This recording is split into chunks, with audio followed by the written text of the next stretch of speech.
Welcome to the White Spring Bunker. These halls were built to safeguard some of the most prestigious members of the United States government. Now we are all that remains, though we are always looking for men and women capable of helping us restore what has been lost. In return, we offer this, our refuge from the world above. Please, take your time and look around. We've made great efforts to restore the place to its former glory. Welcome, member, to our little enclave. Welcome, members. As always, I am the Operative, your designated tour guide and host here at the White Spring. Today, we will continue our briefing on Enclave subject FV9030.001, better known as Major Lilith. You will notice our group is slightly smaller today. You were warned that any breach of security would be dealt with harshly, and unfortunately, steps had to be taken after our last briefing. Not to go into all the details, suffice it to say that our forward listening post at Fisher Site Prime now has a full complement. I will reiterate, the information presented here is highly classified and will not be discussed outside of this room. Last time we reviewed the early research files and logs of Dr. Lilith Alistair, who experimented with a very advanced form of the FEV virus. His subject, his own daughter, Lilith Alistair, proved both the efficacy of his work, but also the dangers, which resulted in the death of both the doctor and his wife. After Reclamation Day, Lilith was unleashed upon an Appalachia already overrun with monsters. Lilith's story continues a few weeks after leaving the vault. Ah, crap. Bobby Stoller cursed as he tripped over a pile of trash. He instantly regretted volunteering to search for supplies at Morgantown High School, but he had to get away from his parents' incessant nagging. Here he was, a 23-year-old man, and he still felt like he was being treated as a child. Since Reclamation Day, he and his parents had gotten together with a large group of other residents who had taken up living at the Morgantown airport. No one had expected how bad things were, and Bobby had seen a couple of his friends killed by those things they called the Scorched. But now they had gotten their hands on some weapons, and since Captain Edwards, a former security officer from the vault, had taken charge, they managed to hold their own against those things.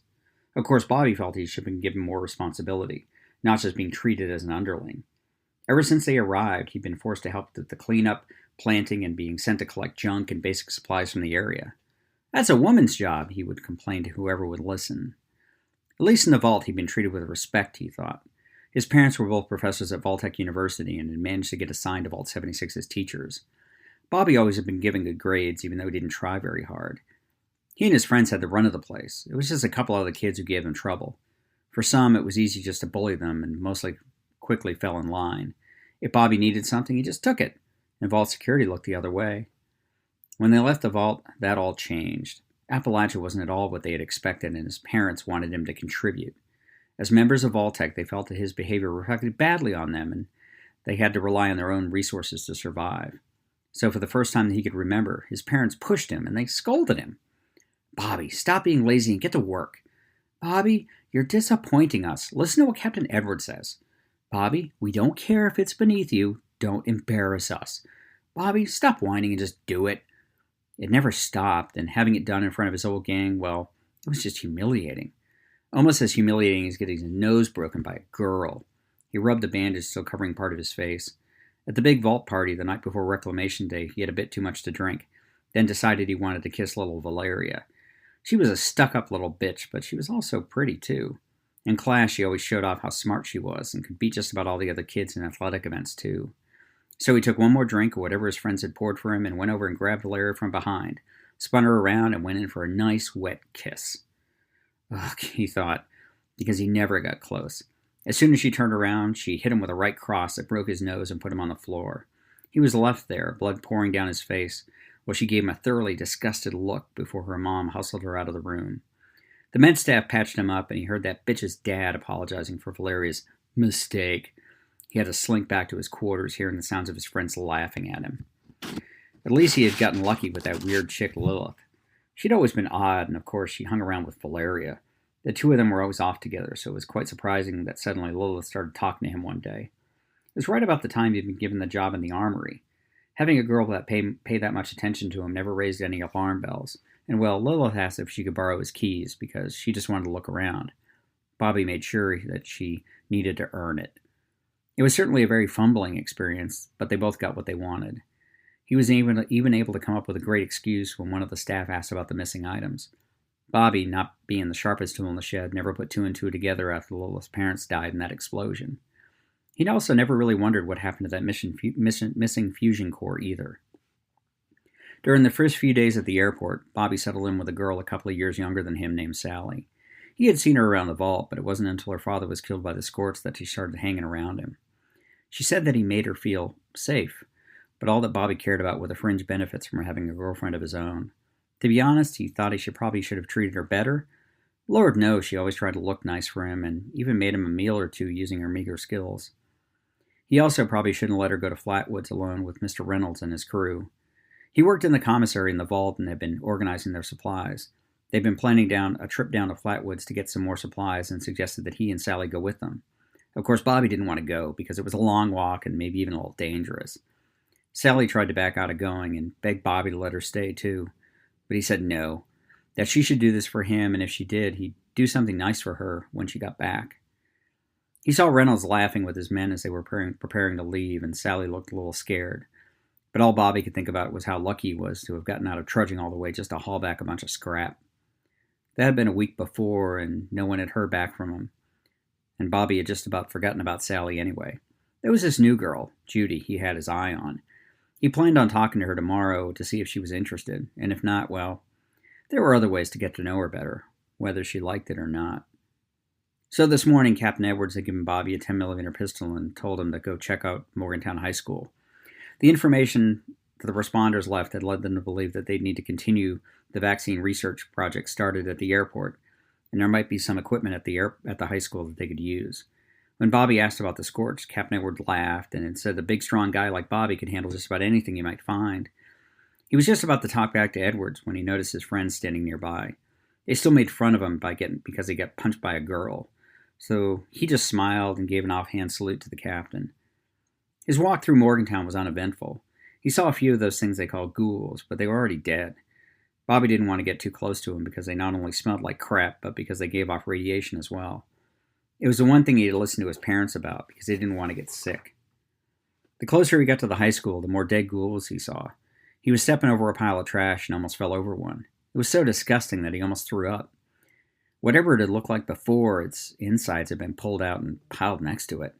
The smell alone was god-awful, but seeing this thing eviscerated was just truly disgusting. After spending a few minutes regaining his composure, he turned the corner and could finally see the high school. The building looked reasonably intact, and Bobby hoped he'd be able to get in quickly, find what the captain wanted, and then get the hell back to the airport to get a few more guys to help him collect whatever they needed. Halfway down the block, he had to stop. "What the hell is that?" he muttered. He saw more bodies scattered in front of the school entrance. It was those Scorched things, but they were all dead. He ducked into the closest alley and started looking around. He hadn't heard any shots, and Captain Edwards hadn't sent anyone else out here for the last few days, so maybe he wasn't alone? Bobby wasn't very smart, but he also wasn't stupid either. The older parents and even Captain Edwards had told him stories and shared rumors that some of the other vault residents might not be friendly anymore, that there might be other creatures out here that they should try to avoid. Bobby, never a brave boy or a man, even by himself, debated whether or not he should just turn around and head back to the airport. He could lie to Edwards and just say that he didn't find anything useful. After a few minutes, he decided just to turn around and go home. As he left the alley, he had to stop again. "Ah, shit," he whispered. More of those ghouls had showed up, blocking his way back. Damn, he thought. Might as well get back to the high school and hang out there until things had decided to leave. He checked his gun to make sure it was fully loaded and started sneaking in the direction of the school. Lucky for him, and despite his clumsiness, the ghouls ignored him and he made it to the front entrance of the school. He had to sidestep a few more of those Scorched bodies, and he paid little attention to them once he was past. If he had looked just a little closer, he might have noticed that each one of them was killed not with bullets, but with a sharp blade, each one gutted. The door to the school was slightly ajar, and Bobby was able just to open it to fit through. He closed it behind him, and he tried to let his eyes adjust to the faded light in the lobby. The school itself was a mess. There were piles of trash and other debris everywhere. "Wonder what Sally is doing right now," he whispered. It was the first time he had thought about her in days, and he felt just the slightest twinge of guilt. Maybe he should have let her stay. Maybe they could have come here together so he wasn't all by himself, stuck on this stupid assignment. As he started searching around the school, he found some multiscopes, bone saws, and other equipment that had been used in the science classes. It didn't look like much, but Captain Edwards probably would want them to collect it all anyway. Bobby also found a couple more dead scorched, and by the looks of them, they hadn't been dead for very long. One was propped up in the corner, its head hanging on by a thread, almost completely decapitated. The other one was splayed out on the floor with a long smear of blood on the floor behind it, like someone had dragged the body for some distance. The hell, he thought? He tried to listen for any movement or sounds, but the school itself was eerily quiet. Then he heard something coming from down the hall. It sounded like scratching and the crack of something snapping. He tried to be as silent as possible, sneaking down the school hallway. There were double doors in front of him, one open about halfway. Whatever was making that noise, it was in that next room. He put the 10mm pistol out in front of him and walked slowly towards the door. When Bobby reached it, he peeked around the corner. In a flickering light, he could see that the room was the school gym. It must have been used by the survivors after the bombs dropped, because there were sleeping bags and tables laid out along the gym floor. He could still hear the snapping sound, and he looked further to his left. In the far corner next to the bleachers, he could see something moving. Hope it's not a ghoul or one of those scorched, he thought. Despite talking a good game to his friends, he never actually killed anything since they left the vault. Whatever it was distracted, so he crept up, hoping to get the drop on it. As he approached, the sounds got more distinct. It was snapping, followed by what sounded like slurping. Coming within about 10 feet of it, he finally got a better look. And it looked like a person. Definitely wasn't a scorched, and didn't look like a ghoul either. So maybe this was a real-life person. He lowered his pistol slightly. Excuse me. The figure paused, and Bobby brought his pistol back up, just in case. It was wearing a cloak and turned to face him slowly, still crouched. He couldn't see a face, but he felt its eyes upon him. Suddenly, a bubbly voice came from underneath the hood. Oh, hey, Bobby. Funny seeing you here. That voice? Nah, it couldn't be, could it? The figure stood up and threw back its hood to reveal a very dirty face of Lilith Alistair. Lilith? She was holding something that looked like a rib and lifted it to her mouth to take a bite out of the raw flesh. Her face was streaked with what looked like a combination of blood and dirt, and she was dressed in ratty old clothes which appeared to be stained with blood too. Her voice was exactly as he remembered. Didn't think I'd see you around, Bobby. I mean, I hoped we'd run into each other, but oh boy, this is so convenient. It was something about the sheer joy in her voice, coupled with how she looked with a weird gleam in her eye and that smile that completely unnerved him. What are you doing here, babe? It's way too dangerous for you to be here all alone. Lilith cocked her head to one side. Oh yeah, babe. That's what you called me that night, wasn't it? You were so cute, trying to play the big man and show me your business. I mean, I had to earn that key, didn't I? So easy to get you to give me what I wanted, but you were so disgusting, and small too. Took all of my acting skills just not to laugh. Between her tone and making fun of him, it got Bobby mad, and he gestured with his pistol. Now you listen here, bitch. You asked for it. You begged for it. I bet you liked it, too. Her laugh cut him off. Liked it? You're too funny, little boy. I just needed something you had, and it just so happened to be in your pants. But it sure as hell wasn't that little cock of yours. Bobby got so mad that he stepped up to her and put the pistol directly in her face. Oh, you better shut the fuck up, you bitch. I could kill you here right now and no one would know. Lilith giggled again, then tweaked Bobby's nose. He nearly dropped his pistol and covered his nose with his other hand.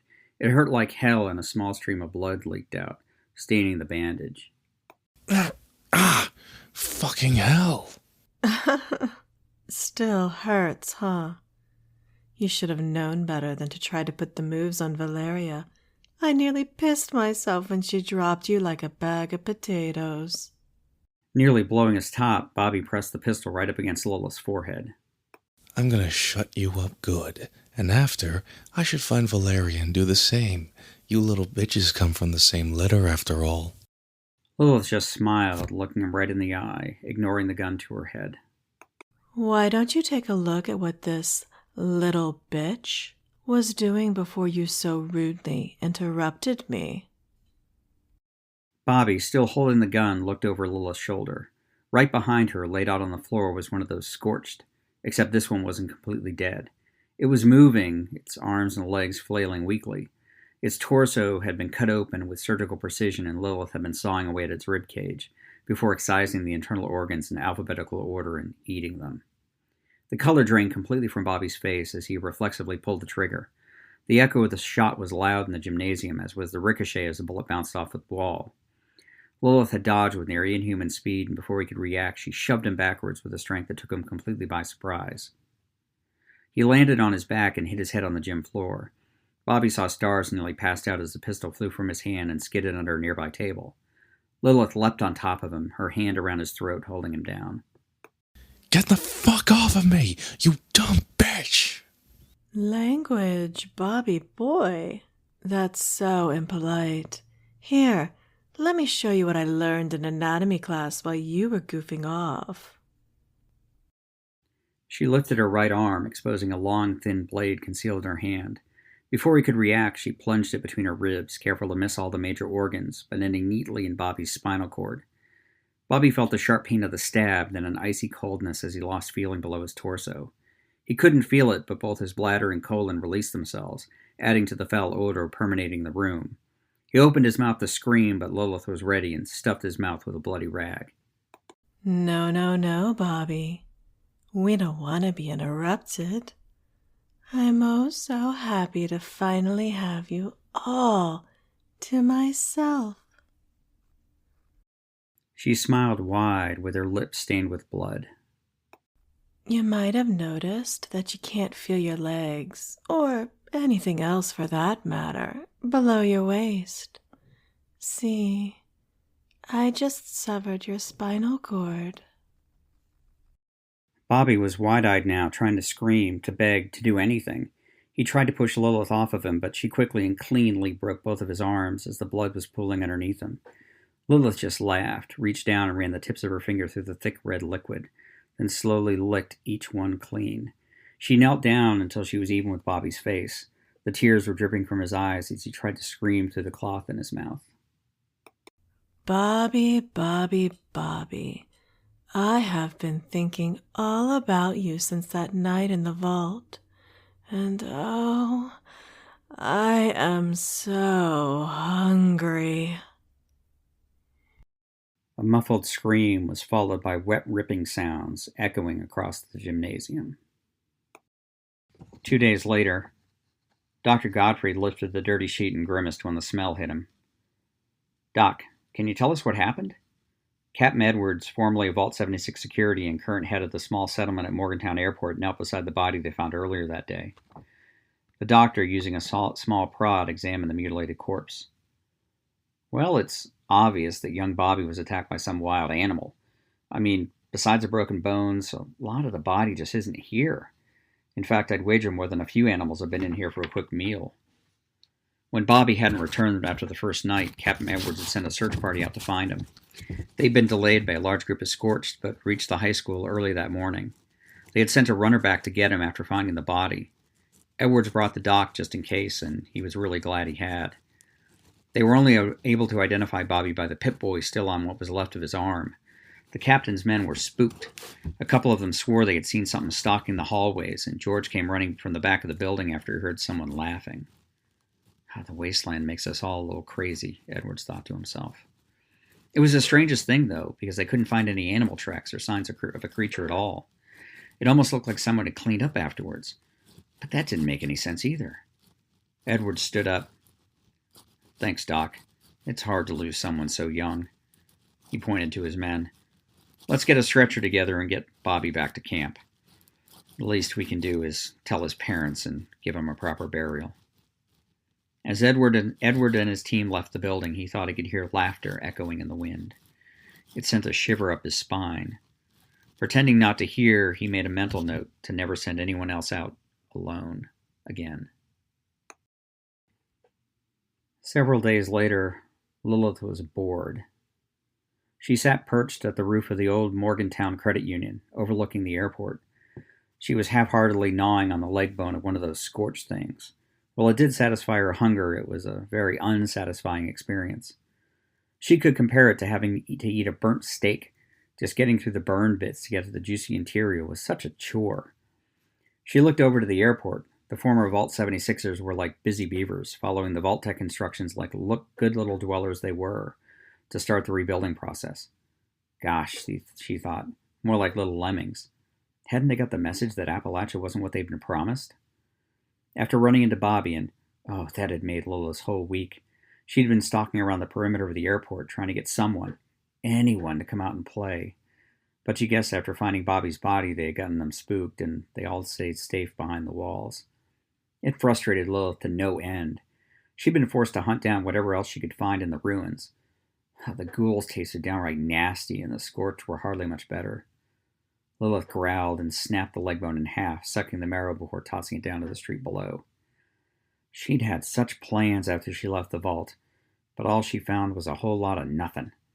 Well, there was that one family she ran into at that weird lighthouse place, just east of 76. Lilith had been rooting through the old farmhouse when this kid, maybe 10 or so, stumbled through the front door. He'd been so nice. Inquisitive, too. Wouldn't stop asking questions. Who are you? Where have you been? What's that on your face? Just too cute for words. Lilith had followed him home. Well, he did invite her after all. She played hide-and-seek with him, waiting until he was nice and hid, and then she went to go find his parents. The look on her faces when she walked in, well, that was something else, too. It had certainly been messy and loud, but it had been her first since the vault, and she's gotten so much better since then. Editor's note: the boy was found the next day by another Vault 76 family and currently resides at the Morgantown airport. But after all that, she was bored again. Lilith stood up and adjusted her overcoat. It was filthy and covered in bits and pieces of her last meal, but it fit so well. The hell with it, she thought. She jumped down from the second floor and landed on the pavement with a thud. As much as she hated her father's experiments, the benefits were certainly to her liking. She flipped through the Pip-Boy radio stations again. There was that god-awful music on several of them, automated ones that just repeated the same stupid songs over and over again. But there was another one that caught her interest. She'd been stalking around the northern outskirts when a new signal popped up. It was from someone calling himself the Mayor of Grafton. Lilith knew Grafton was a town up north, from the textbooks in the vault that had described it as an industrial area with a huge steel mill nearby. Heck, she thought, if there were any people left alive, she should take a look, if for no other reason than to experience a bit of variety. And who knew, maybe she'd run into some of her old friends, like Bobby, along the way. Taking the road north, Lilith spent the night overlooking an old dam and a decrepit row house. She couldn't shake the feeling that something familiar was nearby, and she smelled something in the wind that made her nose itch. The next morning, after searching the house, she found an old hunting rifle in the basement and plenty of ammo. She had seen movement at the dam and was resolved to go check it out, and maybe have some good fun at the same time. She used the row houses as cover to get as close to the structure as possible. On the road over the dam, there were several wrecked cars and trucks, which helped her as she crept along the pavement. In the distance, Lilith could finally see the occupants of the dam, and they weren't people. At least not what she'd ever seen. They were big, like real big, and green. Something about them seemed so familiar, and her nose itched the more the closer she got. The itch became a tickle, which became a sneeze. It happened so fast that Lilith couldn't catch herself. Chew! It was loud, a lot louder than she ever expected, and it brought an immediate response. Huh? A noise? What? I hear something. Hello? Someone there? Lilith wiped her nose and cursed. She could hear the steady, heavy footsteps as those things walked closer. Well, in for a penny, in for a pound, her mother used to say. She chambered around in a hunting rifle and aimed through the broken windshield of the wrecked car. She sighted directly on the face of the closest big green one. It opened its mouth to say something, and Lilith put a bullet through the back of its throat. It barely had time to bring up its hand before it keeled over, dead. "Ho, ho, there you are!" one of the others yelled, firing its pipe rifle, peppering the car with bullets. Another one came up from behind. "I knew it! Gonna tear you apart!" Lilith dodged the incoming fire and shot again and again, ducking from car to car behind to a flatbed truck. She found herself giggling. Now this was fun! She killed those two with headshots, while more of them came spilling out of the dam. Lilith didn't want them to get too close, but those things kept charging at her, armed with boards, pipe weapons, and even two with sledgehammers. After killing more of them and having to dodge a grenade or two, Lilith pulled out her machete when they got too close. It was bloody work, but she never felt more alive. Swinging the machete like a bat, she took off arms and legs, spraying blood against the sides of the dam. For more than an hour, she played her own kind of hide-and-seek with the large green creatures. Once she got inside the building, they had a very hard time keeping up with her. She crawled through grates and on top of pipes, only to jump down on individuals, carving them open. At the end, she tracked the last of them down to the very bottom of the dam. She'd already wounded it, taking a chunk out of its side. When she found it, it was laying next to one of those intake pipes, slowly bleeding to death. It looked at her as she advanced upon it. With its final breath, it managed to say, "No fair. Why you smell like us?" Lilith hesitated for the briefest of moments, before bringing her machete down on its head, just making sure it was dead. She knelt down next to the body and sniffed. The itching in her nose had returned. She put her hand into the creature's wound and looked up at her bloody fingers. She sniffed them too before licking them. It wasn't like anything she'd ever tasted. No, that wasn't quite right. She pried the machete from the creature's skull and brought it up to her arm. She cut herself, just enough to bleed. She took her index finger and covered it in her own blood. Lilith held it up in front of her face, sniffed it, and then licked it. "Damn," she muttered. It tasted exactly the same. Lilith stood up and looked down at the body. She thought back to her father's terminal and notes. He talked about FEV and other experiments, but these couldn't be related, could they? She'd never given a lot of thought of exactly what she was, but this was different. She wasn't used to questions that she didn't have answers for. She climbed back up to the surface, mulling it over in her mind. She collected the weapons and ammunition she could find, along with some choice cuts of meat to take with her. To the north, she could see the outlines of Grafton. For the first time, Lilith was unsure of the path before her. She was still hungry, but behind the hunger there was a question. Lilith slung the rifle and pack over her shoulder and started walking north again. Little did she know of the fateful encounter waiting for her beyond those hills. And that completes part 2 of our briefing today. In our final episode on Major Lilith, we will discuss the Grafton incident and how Lilith joined our little enclave. Again, I must remind you of the sensitive nature of what you have heard here and not to repeat it to anyone without Sigma Omega clearance. Thank you again, members, for joining us here on the Modus Files. If you've enjoyed this content, please subscribe and you can look forward to our new episodes detailing the history of the new enclave in Appalachia. I'd also like to thank Nate Jones, our esteemed voice of Modus, and a huge thank you to Lucy Middleton for providing the voice of Lilith Alistair, and Exo1 King as the voice of Bobby Stoller. And a shout out to our Fallout 76 Writers Guild on the Apocalyptic Aristocracy Discord, and our favorite character artist, Jeremiah Johnson. He's responsible for some incredible Enclave creations, and I encourage you to check out his artwork and become a patron on his Patreon page at www.patreon.com/callme_nobody. That's patreon.com/callme_NOBODI. And lastly, thank you to all of our subscribers and supporters. God bless the Enclave, God bless America, and have a wonderful and safe Thanksgiving. Members, we look forward to your next visit to our little enclave.